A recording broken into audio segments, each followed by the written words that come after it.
Kasus investasi fiktif PT Taspen Persero masih bergulir.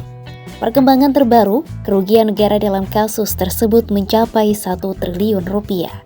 Hal itu berdasarkan laporan BPK yang diminta untuk melakukan penghitungan detail yang disampaikan Direktur Jenderal Investigasi BPK, Inyoman Warang, di Gedung Merah Putih Jakarta, Senin 28 April 2025. Jumlah kerugian negara tersebut lebih besar dibandingkan perkiraan KPK sebelumnya, yakni sebesar 200 miliar rupiah. Wara mengatakan, hasil pemeriksaan menemukan terjadinya penyimpangan anggaran sehingga menyebabkan kerugian negara. Pada hari ini kami dari BPK telah menyampaikan hasil pemeriksaan investigatif dalam rangka perhitungan kerugian negara dalam kasus PT Taspen. Penghitungan kerugian negara itu dilakukan karena adanya permintaan KPK untuk menghitung kerugian negara dalam rangka penanganan kasus PT Taspen.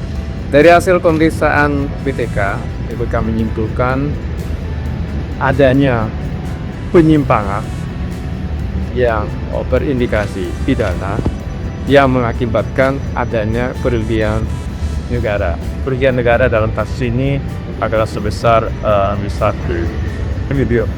Dengan sudah adanya hasil penghitungan kerugian negara, KPK mengatakan penanganan kasus fiktif PT Taspen hampir rampung dan akan segera dilimpahkan ke persidangan.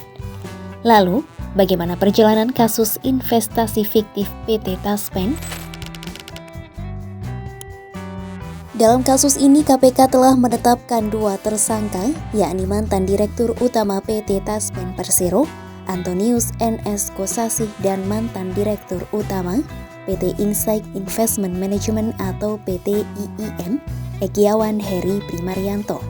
Kasus ini berawal pada Juli 2016 lalu, saat PT Taspen diduga melakukan investasi pada program tabungan hari tua untuk pembelian sukuk ijarah TSP Food 2 atau SIA ISA 02 sebesar 200 miliar rupiah yang diterbitkan oleh PT Tiga Pilar Sejahtera Food Tbk. 2 tahun kemudian, diketahui sukuk ijarah tersebut tidak layak untuk diperdagangkan karena gagal bayar kupon. Lalu Antonius Kosasih menjabat sebagai Direktur Investasi PT Taspen pada Januari 2019.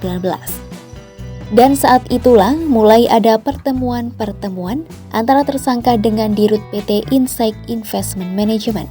Mei 2019, Komite Investasi PT IIM memasukkan sukuk ijarah TSP Food 2 sebagai bond universe atau daftar portofolio yang layak untuk investasi melalui mekanisme optimalisasi RD Index J2.